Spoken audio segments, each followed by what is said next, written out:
नमस्कार। आज हम एक बड़ा ही दिलचस्प किस्सा लेके आए हैं। हाँ जी, साईं बाबा से जुड़ा हुआ। बिल्कुल। ये कहानी है साईं बाबा अटूट विश्वास और ट्रेन का ठहराव। मतलब कहानी सिर्फ एक चमत्कार की नहीं है, ये भरोसे की है। वो भरोसा जो मुश्किल में भी साथ निभा जाए। हाँ, सोचिए एक माँ है, परेशान है अपने बेटे के लिए, कोई खबर नहीं, और साईं बाबा उसे दिलासा देते हैं। मगर एक शर्त के साथ कि भाई विश्वास पूरा रखना होगा, अटूट विश्वास। सही। तो किस्सा शुरू होता है शिरडी में, करीब 1900 के दशक की बात है ये। हाँ, उस समय की। लक्ष्मीबाई पाटिल नाम की एक साधारण विधवा थी। उनका बेटा मुंबई गया था नौकरी की तलाश में। हाँ, उस जमाने में लोग जाते थे बाहर। और महीनों गुजर गए, कोई खत नहीं, कोई पैगाम नहीं। माँ का दिल तो आप जानती हैं। हरा बिल्कुल बेचैन हो गई होंगी। वो रोज साईं बाबा के पास जाती, बस एक ही दुआ के साथ कि बेटे की खैरियत पता चल जाए या एक झलक मिल जाए। और यहीं पर मतलब कहानी में वो खास मोड़ आता है। बाबा का आश्वासन देना वो तो ठीक है, पर ये शर्त लगाना, विश्वास रखना। हाँ, ये कई आध्यात्मिक कथाओं में हम देखते हैं।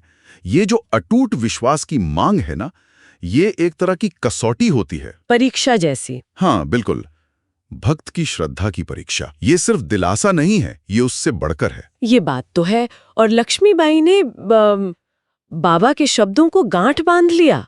एक दिन बाबा ने कहा, जा स्टेशन जा, तेरा बेटा तुझसे मिलने आ रहा है। और साथ में वो चेतावनी भी, पर याद रख, विश्वास रखना। हाँ, वो बेचारी फौरन स्टेशन की तरफ भागी, पर वहां पहुंची तो देखा कि ट्रेन तो चलने को तैयार है। हाँ, सीटी बज चुकी थी।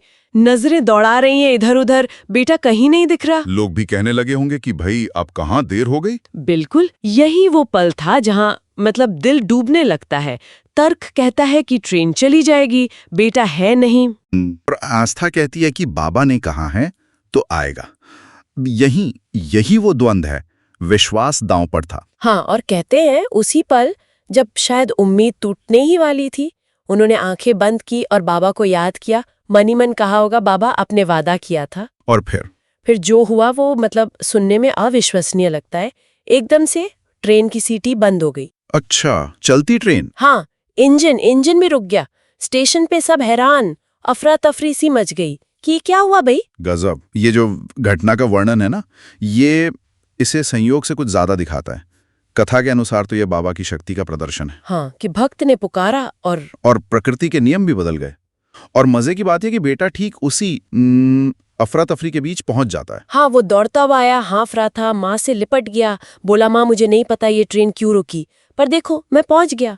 बाबा ने सच्ची कृपा की। और जैसे ही वो मिले, ट्रेन फिर चल पड़ी, जैसे कुछ हुआ ही ना हो। ये तो वाकई सोचने वाली बात है। बिल्कुल। इस कहानी में जो विश्वास है ना, वो सिर्फ एक भावना नहीं है, उसे एक सक्रिय शक्ति की तरह दिखाया गया है। मतलब सक्रिय शक्ति कैसे? मतलब ये कि वो सिर्फ इंतजार नहीं करी थी कि शायद बेटा आ जाए। उनके मन में एक दृढ़ निश्चय था कि बाबा ने कहा है तो होकर रहेगा, चाहे सामने कुछ भी दिख रहा हो। हाँ, चाहे हालात बिल्कुल उलट हो।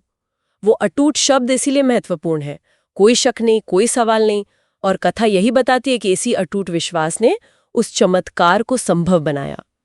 लेकिन क्या ये वाकई संभव है? हाँ। मतलब हम सबके लिए इतना अटूट विश्वास रखना, खासकर जब हालत बहुत मुश्किल हो, ये तो थोड़ा मुश्किल लगता है ना। ये सवाल बहुत वाजिब है।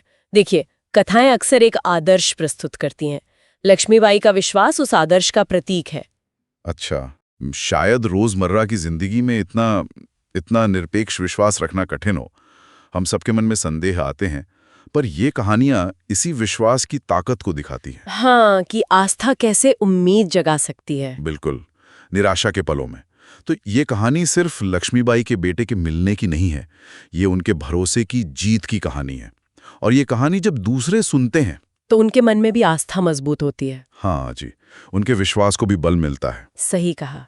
तो इस किस्से का सार हम ये निकाल सकते हैं कि बाबा या वो कोई भी दिव्य शक्ति जिसमें हम विश्वास रखते हैं, वो अपने भक्त की मदद के लिए पहुंचती है, किसी न किसी रूप में। बस शर्त यह है कि वो विश्वास वो डगमगाए नहीं। हाँ, लक्ष्मीबाई को बेटा भी मिला और उनके भरोसे को एक असाधारण पुष्टि भी मिल गई। और ये घटना सिर्फ उनके लिए नहीं, उस पूरे समुदाय के लिए भी बाबा की शक्ति का एक प्रमाण बन गई होगी।